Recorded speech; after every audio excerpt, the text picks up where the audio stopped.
혈당도 잡고 싶고 뱃살도 빼고 싶은데 왜 아무리 노력해도 제자리 걸음일까요? 건강하게 먹고 운동도 하는데 기력은 자꾸 떨어지고 몸 여기저기가 아파서 속상하시죠. 이게 다 나이 들어서 어쩔 수 없는 일인 걸까요? 절대 아닙니다. 진짜 원인은 몸속 수분량에 있어요. 우리 몸은 대부분 물로 이루어져 있어요. 그런데 나이가 들수록 몸속 수분량이 줄어들어요. 강에 물이 마르면 배가 오갈 수 없게 되겠죠. 마찬가지로 몸속 수분이 줄어들면 물에 둥둥 떠서 움직이던 세포와 각종 미네랄들이 잘 못 움직여요. 그럼 우리 몸의 곳곳에서 순환이 잘 안 되고 막히는 부분이 생겨요. 그래서 혈당이 치솟고 뱃살도 안 빠지는 거죠. 말라가는 몸속에 다시 수분을 채우는 방법이 무엇일까요? 바로 소금물을 마시는 겁니다. 매일 아침 한 잔의 소금물이 혈당과 염증은 물론이고 뱃살까지 해결해 줍니다. 그렇다고 무작정 따라하면 안 됩니다.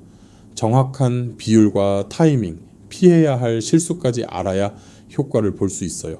오늘 영상에서 그 모든 걸 쉽고 정확하게 알려드릴게요. 영상 끝까지 보시면 소금물을 먹어야 하는 이유부터 소금물의 효능, 소금 고르는 법, 소금물에 추가하면 좋은 것까지 싹 다 알아가실 수 있어요. 마지막엔 고혈압 환자도 해도 되는지, 하루에 몇 잔까지 마셔도 되는지 등 많이 하시는 질문에 대한 답변까지 해드릴게요. 지금부터 일주일만 따라해 보세요. 몸이 보내는 신호가 달라질 거예요. 그리고 영상이 도움되셨다면 구독과 좋아요 눌러주시고 주변 어르신들께도 꼭 공유해주세요. 이 좋은 정보가 많은 사람들에게 퍼져서 더 많은 사람들이 건강해질 수 있어요. 안녕하세요. 저는 대학병원에서 일하고 있는 전문의로 매일 다양한 노년기 환자분들을 만나고 있습니다. 병원에서 일하면서 환자분들 건강만 챙기느라 정작 제 몸은 돌보지 못했어요. 당뇨 전 단계라 살을 빼보려 했지만 뭘 해도 허리둘레는 줄어들지 않았어요. 게다가 만성 위염으로 속쓰림을 달고 살았죠. 약을 처방받아 먹어도 그때뿐이었어요. 그런데 아침마다 소금물 한 잔을 마신 후 제 삶이 완전히 달라졌어요. 사실 저도 처음엔 믿지 않았어요. 하지만 마지막으로 지푸라기라도 잡는 심정으로 시작했죠. 매일 아침 소금물 딱 한 잔, 그게 다였어요. 그런데 일주일이 지나자 속쓰림이 싹 사라졌어요. 3개월 후엔 바지 사이즈가 줄었고 혈당 수치가 눈에 띄게 떨어졌어요. 그 이후로 1년이 넘게 소금물을 먹고 있어요. 저뿐만이 아닙니다. 2달 만에 10kg을 감량한 분부터 약으로도 못 고치던 비염을 고친 분까지 다양했어요. 소금물 한 잔 먹었을 뿐인데 어떻게 이런 일이 가능했을까요? 소금물에는 우리 몸의 수분 흡수를 돕는 특별한 원리가 숨어 있어요. 우선 우리 몸이 노화로 인해 어떻게 변하는지부터 아셔야 해요. 어린아이의 피부는 탱탱한데 나이가 들어갈수록 피부가 푸석하고 말라가죠. 이런 일이 몸속에서도 일어나요. 나이가 들수록 수분이 사라지거든요. 실제로 신생아일 때는 수분이 80%에 달하다가 65세 이상이 되면 50% 정도로 줄어들어요. 임종 직전에 이르면 40% 이하로 체수분율이 떨어져요. 노화의 과정이 곧 수분이 줄어드는 과정이라고 볼 수 있는 거죠. 그래서 노화를 막는 핵심이 바로 수분을 지키는 데 있어요. 그럼 수분을 지키기 위해서 어떻게 하면 될까요? 많은 분들이 물을 마시면 된다고 생각하세요. 하지만 물만 많이 마시면 그만큼이 소변으로 다 배출돼요. 그 대신에 소금물을 드시면 몸의 수분을 채울 수 있어요. 이런 차이가 생기는 이유는 바로 우리 몸이 소금물로 이루어져 있기 때문이에요. 눈물이나 피맛을 보면 짭짤하잖아요. 우리 몸의 체액은 0.9%의 나트륨 농도를 유지하고 있어요.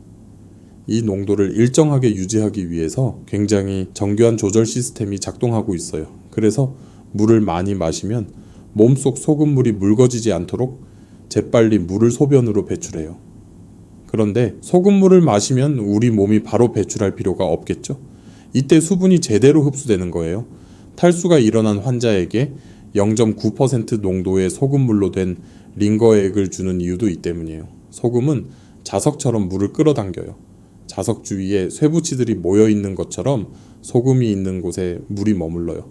하지만 소금물을 먹으면 건강에 나쁘다는 말 많이 들어보셨죠? 그래서 선뜻 시도하기가 꺼려지실 수 있어요. 저도 처음에 그랬어요. 나트륨을 많이 먹으면 고혈압을 유발한다는 건 당연한 상식이었어요. 의대 시절 교과서에서 배운 지식이었으니까요. 심지어는 건강을 위해서 오랫동안 저염식을 유지해 왔었죠. 하지만 직접 최신 연구 자료들을 확인해 본 결과는 제 상식을 깨뜨렸어요. 고혈압은 소금 때문이 아니라는 게 최근에 새로운 상식이더라고요. 혈관에 찌꺼기가 쌓여서 여기저기가 막히면 피가 잘 못 흘러요. 그럼 온몸 구석구석 혈액을 보내려고 혈압이 높아져요. 변기가 막혔을 때 뚫어뻥으로 압력을 높여서 막힌 곳을 뚫는 것과 마찬가지예요.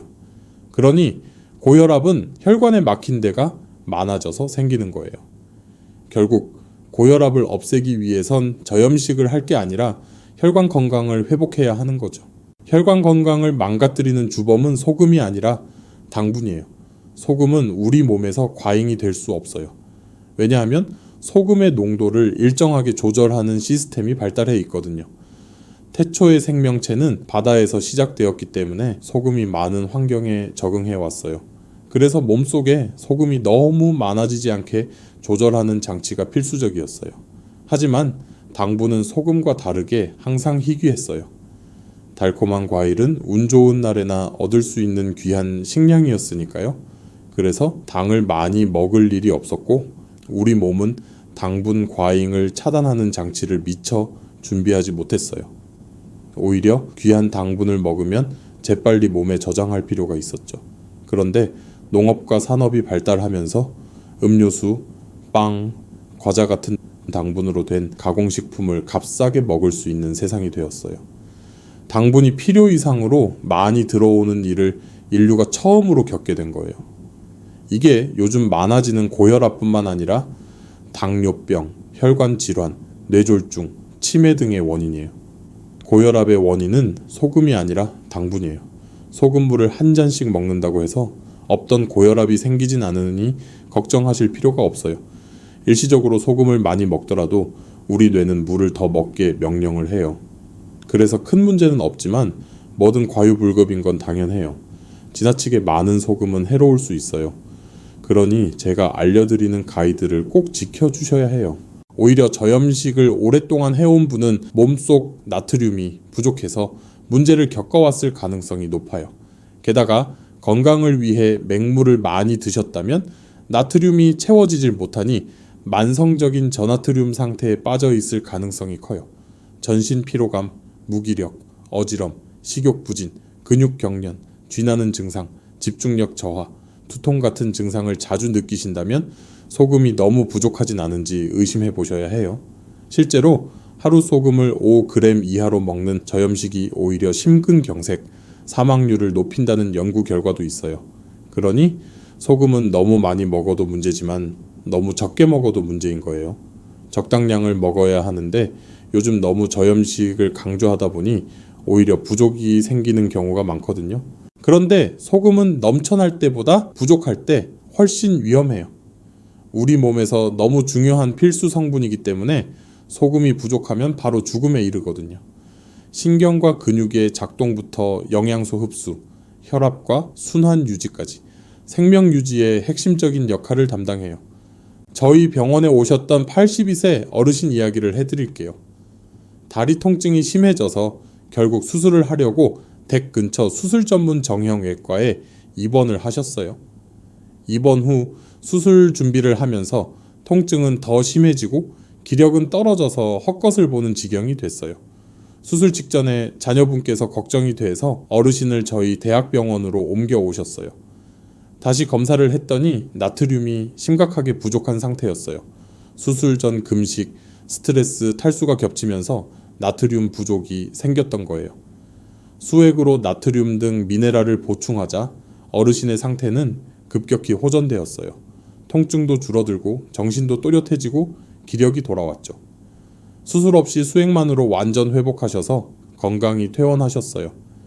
이대로 죽는구나 싶었는데 새 삶 살게 해줘서 고맙다는 인사를 얼마나 하셨는지 몰라요. 부족하면 사람을 죽음으로까지 몰고 갈 수 있는 게 소금이에요. 이렇게 중요한 소금을 독처럼 바라볼 필요는 없는 거죠. 여러분도 너무 땀을 많이 흘린 날 이온 음료를 마셨더니 갈증이 싹 사라져 본 경험 있으시죠? 기력이 너무 떨어진 날에 짭짤한 설렁탕 한 그릇 먹으면 기운이 난 적도 있으실 거예요. 이게 다 부족한 소금을 보충해준 덕분이에요. 이온 음료와 설렁탕에 있는 충분한 나트륨이 몸의 수분을 채우면서 체액이 제대로 순환되도록 만든 거예요. 그렇다고 매일 이온 음료나 설렁탕을 먹을 수는 없어요. 이온 음료에는 당분이 너무 많고 설렁탕에는 지방이 많아서 칼로리가 높거든요. 그래서 순수한 수분인 물에 소금을 타먹는 습관이 필요한 거예요. 소금물을 드시면 생각지 못한 많은 문제들을 해결할 수 있어요. 딱 일주일만 드셔도 몸이 달라지는 걸 느끼실 수 있어요. 이제 소금물을 드시면 어떤 효과를 얻으실 수 있을지 하나씩 자세히 말씀드릴게요. 첫째로 혈당이 낮아져요. 식단 관리를 해도 공복 혈당이 안 떨어지고 당화혈색소도 제자리라서 답답한 분 많으시죠? 이대로면 당뇨약을 먹어야 한다 해서 걱정 중이시라면 소금물이 해결해 줄 수 있어요. 소금물이 혈당을 낮춘다니 의외죠? 저뿐만 아니라 많은 분들이 소금물을 꾸준히 드시고 혈당이 감소하는 효과를 보셨어요. 어떻게 이런 일이 가능한 걸까요? 혈액에는 항상 일정한 양의 당이 있어요. 이 당은 세포가 활동하기 위한 연료거든요. 그래서 언제든 세포가 필요할 때 쓸 수 있게 혈액에 준비시켜 두는 거예요. 그런데 혈액에 당이 너무 많아지면 인슐린이 출동해서 당을 세포로 넣어줘요. 당이 너무 많으면 혈액이 끈적한 시럽처럼 변해서 혈관 흐름이 막히거든요. 그래서 인슐린을 통해서 혈당 조절을 하는 거예요. 그런데 당과 인슐린이 걸어서 이동하진 않겠죠? 혈액에 둥둥 떠서 세포까지 도달해야 해요. 몸속 수분이 부족하면 혈액도 부족해져요. 그럼 당분과 인슐린이 세포까지 이동하는 게 힘들어져요. 물이 마른 강에서는 물고기가 헤엄치기 어려운 것처럼요. 게다가 인슐린이 주는 신호가 세포 안쪽까지 전달될 때도 물을 통해야 해요. 물은 몸속에 여러 신호를 전달하는 우체부 같은 역할을 하거든요. 그런데 물이 부족하면 인슐린이 주는 신호가 세포 안으로 전달이 잘 안 돼요. 이때 아침에 소금물 한 잔으로 수분을 보충하면 세포 안팎과 혈액의 수분이 충분해져요. 그럼 인슐린이 당을 세포에 넣어주기가 쉬워지겠죠. 그래서 높았던 혈당이 정상으로 떨어지게 돼요. 게다가 인슐린이 당을 잘 넣어주니까 세포들은 충분한 연료로 활발히 활동할 수 있어서 몸에 활력도 생기게 돼요. 두 번째로 소금물은 뱃살을 줄여줘요. 적게 먹어도 운동을 해도 뱃살이 좀처럼 줄어들지 않는 경험 해보셨죠? 오히려 나이가 들면 특별히 많이 먹지 않는데도 뱃살이 잘 쪄요. 특히 여자는 폐경 이후 여성 호르몬이 줄어들죠. 그럼 하체와 엉덩이 지방은 줄어들고 복부에 지방이 몰려서 허리 둘레가 점점 늘어나요. 대체 왜 자꾸 뱃살이 찌는 걸까요? 그 이유는 몸속 수분이 부족해지면서 인슐린 저항성이 커지기 때문이에요. 인슐린 저항성이란 인슐린이 혈액 속에 있는 당을 세포에 넣으라고 신호를 줘도 세포들이 신호를 무시하는 현상을 말해요. 처음 잡상인이 방문하면 문을 잘 열어주죠. 그런데 잡상인이 자꾸 와서 문을 두드리면 귀찮아서 안 열어주는 것과 같아요. 인슐린 저항성이 생기면 우리 몸은 인슐린이 부족해서 문제가 생긴 줄 알고 인슐린을 더 많이 만들어요. 잡상인 수가 부족해서 물건을 못 파는 줄 알고 잡상인을 더 많이 보내는 것처럼요. 인슐린이 넘쳐나게 되면 어떤 일이 생길까요? 인슐린은 당을 세포에 넣어주려고 노력했지만 세포들이 말을 안 들으니 당을 지방으로 바꿔버려요. 많아진 인슐린들은 열심히 당을 지방으로 바꿔서 지방을 보관하기 가장 좋은 뱃살에 차곡차곡 쌓아둬요. 그런데 아침 공복에 소금물을 마시면 이 인슐린 저항성을 해결할 수 있어요. 여기에선 좀 더 복잡한 과정이 일어나요. 인슐린이 세포에게 당을 넣으라고 신호를 보내면 세포는 특별한 레드카페트를 설치해서 당을 맞이할 준비를 해요. 이때 레드카페트를 문까지 가져오기 위해서 세포 내에 수분이 충분히 있어야 이동이 부드럽게 이루어져요. 게다가 아침 공복에 마시는 소금물은 스트레스 호르몬 분비를 막아서 인슐린 저항성을 개선하기도 해요. 원래 아침엔 몸을 깨우는 알람 역할을 하기 위해 코르티솔이라는 스트레스 호르몬이 분비되거든요. 그런데 아침에 소금물을 마시면 밤사이 부족해진 수분과 함께 미네랄이 빠르게 보충돼요. 그럼 스트레스 호르몬이 덜 분비돼요. 이 스트레스 호르몬이 많으면 인슐린 저항성이 높아지거든요. 스트레스 호르몬이 잠잠해지니 인슐린 저항성이 낮아지고 몸의 순환이 회복돼요. 인슐린 저항성이 낮아지면 인슐린이 제 역할을 잘 하게 돼요. 혈액에 당이 많아지면 즉각 세포에 당을 넣어줘서 에너지로 쓸 수 있게 해요. 그럼 남아도는 당을 지방으로 바꿔서 뱃살에 저장할 필요가 없어지죠. 게다가 인슐린이 적당량만 분비되면 지방 분해가 잘 일어나서 있던 뱃살도 빠지기 시작해요. 그럼 자연스럽게 뱃살이 줄어들게 되죠.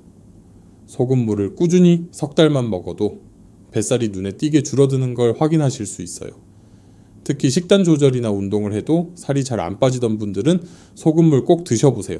세 번째로, 소금물은 몸속 염증을 줄여요. 만성 염증은 모든 질병의 뿌리예요. 위염, 식도염, 비염, 두피염, 관절염 등 다양한 염증이 삶의 질을 떨어뜨려요. 그럴 때 소금물 한 잔이 염증을 없앨 수 있어요. 자는 동안 수분이 빠져나가서 혈액은 마치 꿀처럼 끈적해져요. 피가 진해지면 순환이 잘 안 돼요. 꿀이 느리게 흐르는 것처럼요. 혈액이 온몸 구석구석에 가서 산소와 영양소를 공급하지 못하니 곳곳에 노폐물이 쌓이고 미세한 염증이 생기기 시작해요. 이때 소금물을 마시면 혈액이 전신을 잘 돌 수 있게 도와줘요. 진해진 혈액을 묽게 만들어서 조직 구석구석까지 신선한 산소를 배달해줘요. 혈액량이 늘어나면 마치 고압 물줄기로 몸속을 청소하는 것처럼 염증 물질들이 쫙쫙 씻겨나가요. 혈액이 씻어온 염증 찌꺼기들이 신장과 간을 통해 깔끔하게 배출되는 거죠. 소금물은 몸속 염증의 근본 원인인 혈액순환 장애를 해결해서 자연스럽게 전신 염증을 감소시켜주는 똑똑한 해결사예요. 네 번째로, 소금물은 피부도 탱탱하게 만들어요. 실제로 저도 비싼 화장품을 매일 바를 때보다 소금물을 마신 후에 피부 좋아졌다는 말을 많이 들었어요. 나이가 들면 피부 세포 사이에 수분이 부족해져요. 그럼 피부가 거칠어지고 주름이 많아져요. 나이가 들면서 각질이 많이 생기는 것도 이 때문이에요. 그런데 소금물을 마시면 수분을 몸속 구석구석 보충해주니 피부 세포에까지 수분이 공급돼요. 특히 소금 속 나트륨 이온이 마치 수분 자석처럼 물을 피부 조직에 꽉 붙잡아둬서 오랫동안 촉촉함을 유지해줘요. 피부 세포 사이사이에 수분이 가득 차면 잔주름이 펴지고 피부결이 부드러워져요. 실제로 많은 분들이 겨울철 심하던 피부 건조와 각질이 확 줄어들었다고 경험담을 들려주셨어요. 마지막으로, 소금물을 꾸준히 마시면 변비가 사라져요. 제 아내가 젊었을 때부터 만성적인 변비를 가지고 있었어요. 변비에 좋다는 요거트부터 푸른까지 안 먹어본 게 없는데 전혀 개선되지 않았어요. 그러다가 제 추천으로 소금물을 마시기 시작했어요. 반신반의하며 마신 지 딱 2주일이 지나자 변비가 해결됐어요. 기뻐하던 그 모습을 잊을 수가 없어요. 사실 많은 분들이 변비의 원인을 유산균 부족이나 섬유질 부족에서 찾으세요. 하지만 변비의 가장 큰 원인은 바로 수분 부족이에요. 나이가 들면서 변비가 많아지는 이유도 이 때문이죠. 수분이 부족해지면 대장이 물이 아까워 하면서 변에서 물을 계속 빼내요. 그러면 변이 마치 딱딱한 시멘트처럼 굳어버리죠. 그런데 소금물을 마시면 몸 안에 수분이 공급되면서 장 내 수분 함량이 높아져요. 장에 머무르는 충분한 수분은 변을 부드럽게 만들어줘요. 그럼 자연스럽게 편안한 배변이 가능해지죠. 그럼 이렇게 많은 효능이 있는 소금물 어떻게 마시면 되는지 자세히 알려드릴게요. 핵심은 아주 간단합니다. 아침 공복일 때 미지근한 물 200ml에 소금 한 꼬집을 섞어서 마시면 돼요. 천천히 한 모금씩 입에 머금으면서 마시세요. 주의하실 부분 몇 가지 알려드릴게요. 먼저 소금의 양을 어느 정도로 해야 하는지가 중요해요. 한 꼬집을 저울로 재보면 1g 정도가 돼요. 가장 정확한 건 내가 느끼는 감각이에요. 입에 머금었을 때 맛있는 콩나물국의 간과 비슷하면 딱 적당해요. 내가 편안하게 마실 수 있는 간이 가장 좋아요. 먹기 불쾌하게 짠맛이 나면 내 몸이 필요한 것보다 많은 양의 소금이 들어간 거예요. 내 몸이 주는 신호에 귀 기울여 보세요. 적응이 되고 몸 상태가 개선되는 걸 확인하신 후에는 소금의 양을 조금씩 더 늘려서 최대 2꼬집까지 넣어 보셔도 돼요. 중요한 건 내 몸 상태에 맞추시는 거예요. 일주일 정도 먹어봤는데 컨디션이 전보다 안 좋아졌다면 멈추시고 양을 더 줄여서 다시 시작해보세요. 소금물을 드신 후에는 몸에 흡수될 시간을 30분 정도 주시면 좋아요. 소화할 게 없어서 10분 정도면 위에서 소장으로 이동해서 흡수가 시작돼요. 다만 전신세포까지 가는 데는 30분 정도의 시간이 걸리거든요. 그래서 식사는 소금물 드시고 30분이 지나서 하시면 수분 흡수를 방해하지 않을 수 있어요. 다른 약이나 영양제도 마찬가지로 30분 정도 간격을 두고 드시길 권장드려요. 어떤 소금을 골라야 하는지도 많이 궁금해하세요. 사실 소금물 요법에서 가장 신경 쓰셔야 할 것 중 하나가 소금 선택이에요. 일단 집에 있는 하얀 정제소금은 피하시길 추천드려요. 정제소금은 순수한 염화나트륨 99%로 마치 껍질을 다 벗긴 백미 같은 거예요. 어떤 음식에나 어울리고 깔끔하지만 영양분은 없죠. 화학 처리로 미네랄이 모두 사라져서 우리 몸에 필요한 균형 잡힌 미네랄을 제공하지 못해요. 그럼 어떤 소금을 선택하면 좋을까요? 정제소금 이외의 다양한 소금 중에서 원하시는 걸 선택하셔도 좋아요. 다만 미네랄이 많은 제품이 우리 몸에 줄 수 있는 이점이 가장 많아요. 그래서 저는 천일염을 가장 추천드려요. 천일염은 바다의 미네랄을 그대로 간직한 최고의 선택이에요. 마그네슘, 칼슘, 칼륨이 풍부해서 전해질 균형을 완벽하게 맞춰줄 수 있거든요. 가격도 합리적이고 구하기도 쉬워서 매일 사용하기 딱 좋아요. 특히 서해안 천일염이 품질이 우수해요. 두 번째로 추천드리는 건 죽염이에요. 죽염은 천일염을 대나무통에 넣고 구워낸 프리미엄 소금이에요. 고온에서 구우면서 중금속이 제거되고 알칼리성이 강해져서 해독 효과가 뛰어나요. 다만 가격이 비싼 편이라 매일 쓰기엔 부담스러울 수 있어요. 마지막으로 추천드리는 건 암염이에요. 히말라야 핑크솔트가 대표적이죠. 84가지 미네랄이 들어있어서 영양적으로는 훌륭하지만 바닷소금에 비해 요오드가 부족할 수 있어요. 3가지 소금의 효과에 있어서는 큰 차이는 없기 때문에 초보자라면 천일염부터 시작하시면 가장 무난해요. 소금 뒷면 성분표를 꼭 확인해서 첨가물 없는 순수한 천연 소금을 고르는 게 포인트예요. 어떤 소금을 먹어야 하는지 제품에 대한 질문이 많아서 성분표 확인해서 몇 가지 링크 올려둘게요. 꼭 그 상품을 사실 필요는 없고 성분표 등 참고하시라고 알려드릴게요. 그리고 어느 정도 소금물에 익숙해지셨다면 부가적인 효과를 더 누릴 수 있는 방법이 있어요. 미지근한 물에 소금물만 타서 드셔도 좋지만 몇 가지를 추가해 보시면 항염, 항산화 효과까지도 얻으실 수 있거든요. 매일 컨디션에 따라 다양하게 드셔보시면 몸이 훨씬 좋아질 수 있어요. 소금물에 같이 넣어보시면 좋은 것들 3가지 알려드릴게요. 첫째, 레몬즙이에요. 레몬즙을 넣으면 마치 잠든 소화기관에 알람시계를 울리는 것 같아요. 신맛이 위장을 깨워서 소화액이 조금씩 나오기 시작하거든요. 그리고 비타민C가 면역력을 쭉 올려주면서 간에서는 독소를 빼내는 청소부 역할을 해줘요.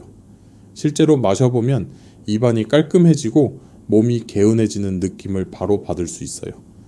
다만 위산과다나 역류성 식도염이 있으신 분들은 속이 더 쓰릴 수 있으니 추천드리지 않아요. 치아, 에나멜이 약한 분들도 산성 성분 때문에 조심하셔야 해요. 이런 분들은 빨대로 드셔보세요. 두 번째는 생강즙이에요. 생강은 몸의 히터 역할을 해요. 마시자마자 속이 따뜻해지면서 혈액순환이 좋아져요. 특히 속이 더부룩할 때 생강의 매운맛이 위장 운동을 활발하게 만들어줘서 시원하게 뚫리는 느낌을 받을 거예요. 게다가 염증을 잡아주는 천연소염제 역할도 해서 만성염증으로 고생하는 분들에게 정말 좋아요. 다만 담석이 있거나 혈액 응고 방지 약물을 복용 중이신 분들은 피하세요. 또 임신 초기나 고혈압 약 드시는 분들은 의사와 상담 후에 드세요. 생강의 진저롤 성분이 자궁 수축을 촉진할 수 있어서 유산 위험을 높일 수 있어요.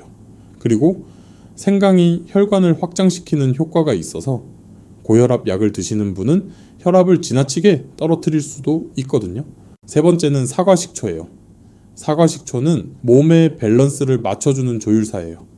혈당이 급격히 오르는 걸 막아주고 장내 좋은 균들의 먹이가 되어줘서 소화가 훨씬 부드러워져요. 신맛이 있어서 처음엔 좀 시큼할 수 있지만 며칠 마시다 보면 변비가 개선되고 피부도 좋아지는 걸 느낄 수 있어요. 단, 당뇨 약물을 복용 중이거나 위궤양, 식도염이 있는 분들은 혈당이나 위장에 무리가 갈 수 있으니 의사와 상담 후 드셔야 해요. 마지막으로 많은 분들이 하시는 질문을 모아서 답변을 드릴게요. 첫 번째로 가장 많이 받는 질문은 바로 이거예요. 고혈압이 있는데 소금물 마셔도 되나요? 이미 고혈압이 있다면 나트륨 섭취에 혈압이 민감하게 반응할 수 있기 때문에 추천드리진 않아요.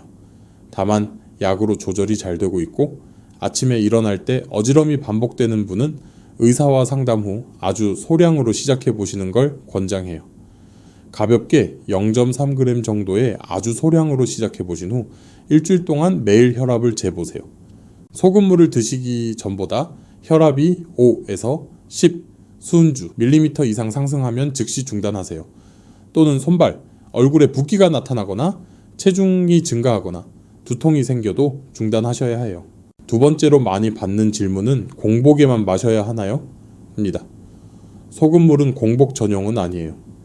다만 아침 기상 직후에 수분이 부족하기 때문에 소금물을 마시면 빠르게 수분이 충전되는 효과가 생겨요. 그래서 기상 직후 공복 때 마시는 걸 가장 추천드려요. 하지만 사정이 여의치 않다면 일과 중에 드셔도 괜찮아요. 갈증이 나거나 기운이 없다는 느낌이 들 때 마셔주시면 더 좋아요. 세 번째로 많이 받는 질문은 하루에 한 잔만 마셔야 하나요? 입니다. 처음 시작하시는 분은 하루에 한 잔만 마시길 권장드려요. 많이 마신다고 효과도 커지는 건 아니거든요. 하지만 저염식 식단을 오래 해서 나트륨 부족 증상이 있는 분은 한 잔이 적응되고 이상이 없으면 하루에 두세 잔 정도까지 마셔보셔도 좋아요. 또는 운동 전후나 땀을 많이 흘린 날에는 한 잔 정도 추가로 드시면 수분 보충에 도움이 돼요.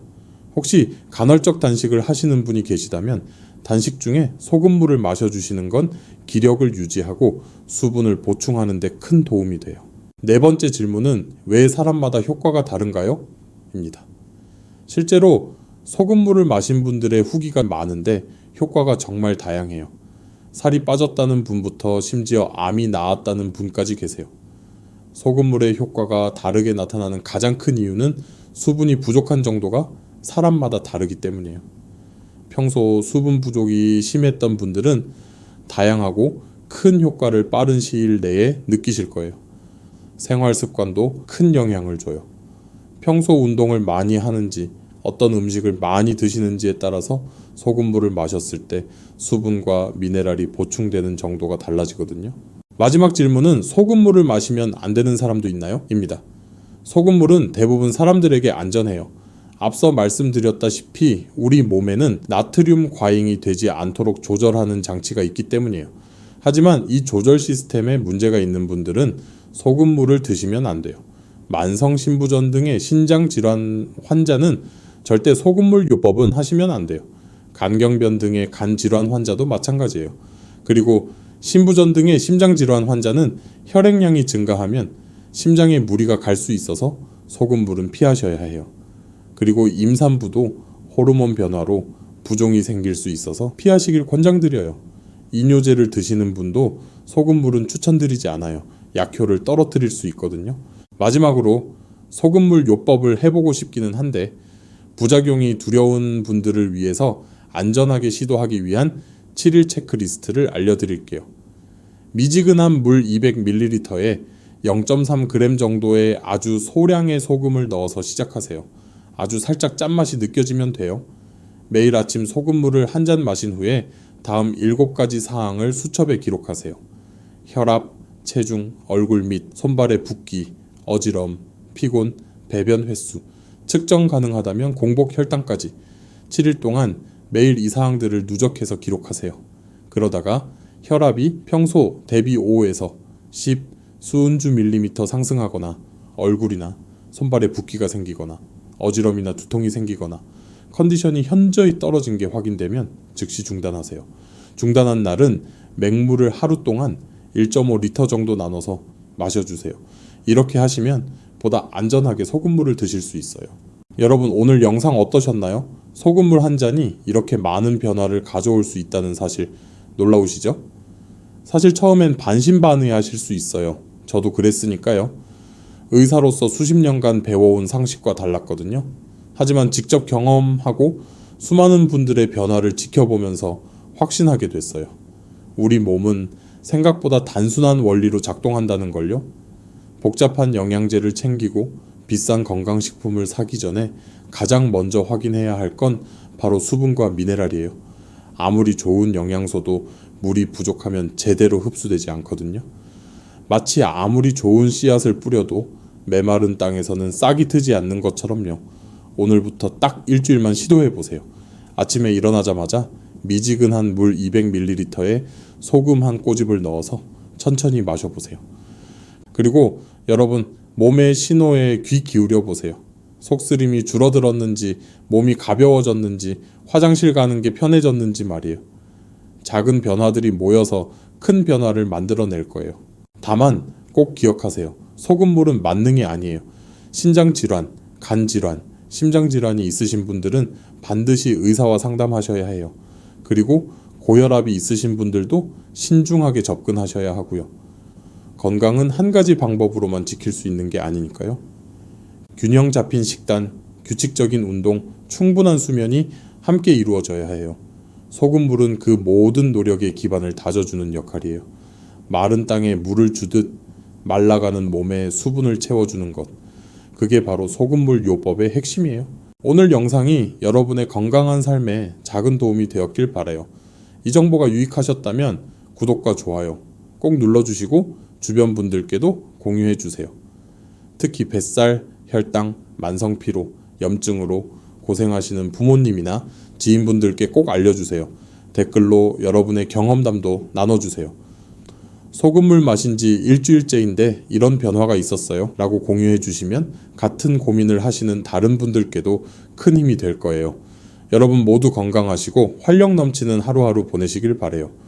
다음 영상에서 더 유익한 건강 정보로 찾아뵙겠습니다. 지금까지 듣기만 해도 튼튼해지는 튼튼라디오였습니다. 감사합니다.